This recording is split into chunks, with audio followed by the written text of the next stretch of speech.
Rosie, you stay with us this time. Hi everyone, Julia here, recording this July 9th, 2023.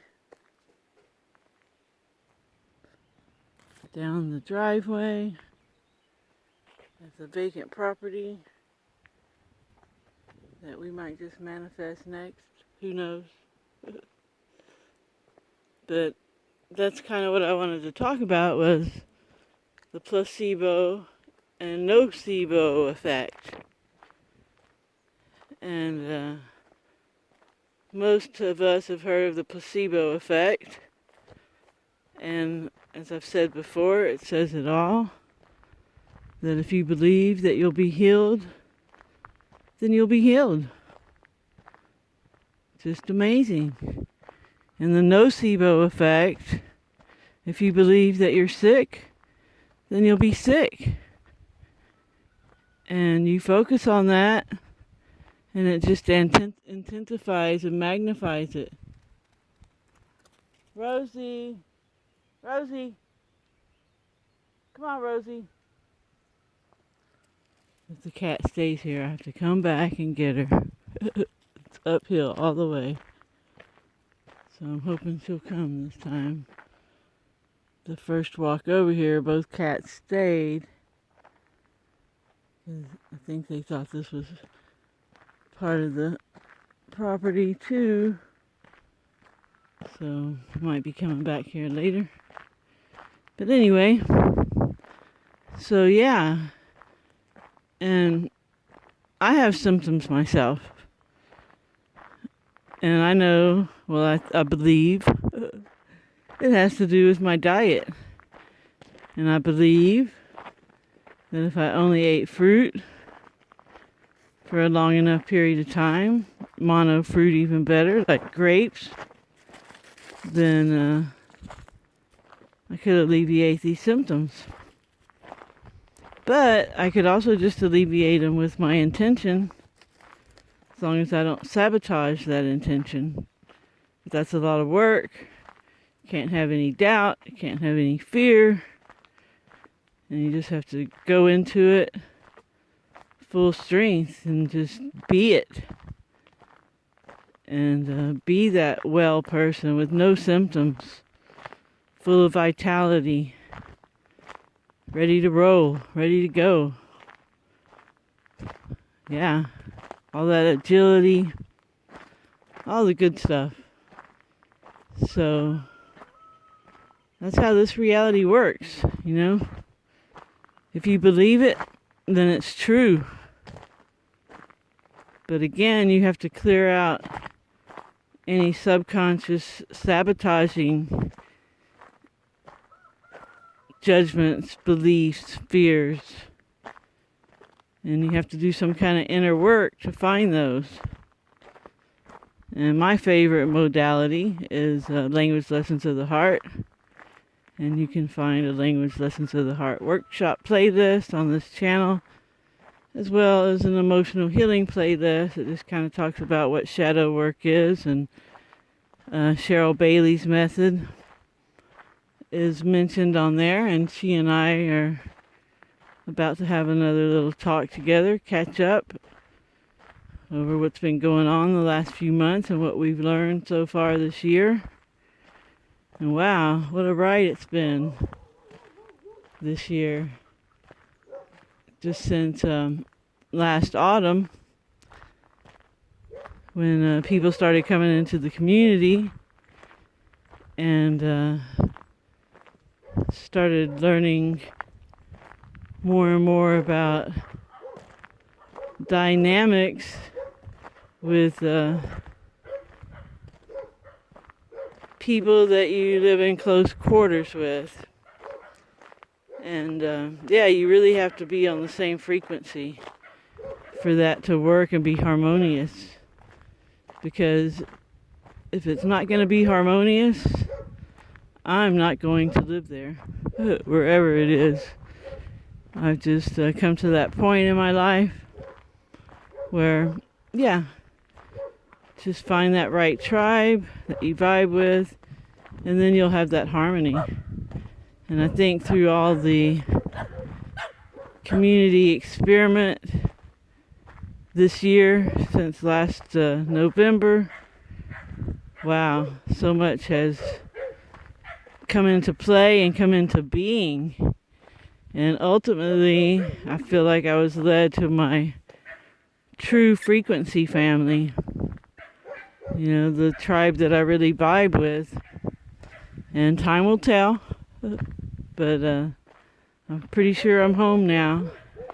And like I said, if it gets to where it's not harmonious and stressful and all that kind of good stuff, whatever it is, I will find a way to remedy that one way or another. And we should all be like that. We shouldn't live in situations where we're not content most of the time. That's how we're supposed to be. And sometimes the situations are just in our head. They're not even, our physical surroundings. They're just the way we feel about ourselves. The judgments, the lack of forgiveness, the shame, the guilt, that can all be cleared out by doing your inner work. And then you can get to that point where you're content. And then you have to really be mindful of your space and who you let into it, because you get more and more empathetic as you do this inner work, because you become less self-absorbed and more caring and nurturing about others, and so you really feel them when they're in your vicinity. So you have to be very selective about who you let in. And and when you're trying to do that at a community level, it's really tricky. And I don't know how much finesse you can have along the way to get to that right tribe. I'm sure it can be done, but you almost have to kind of live in the community with the people for a while to get to know them. So trial periods would be a good thing for communities to do. And I even wrote up a list of different expectations for communities to have, because the community that I was involved in prior to this new one here was just kind of a free-for-all, no structure, and that didn't work well at all. And then once you try to add structure when you don't have it initially, no one wants to do that. Everyone's errant, and we're just not I'll be 62 in August, and I come from a generation where if you're going to do something, do it well, finish what you start, cooperate, take constructive criticism, apologize, collaborate, compromise sometimes, all these kind of things.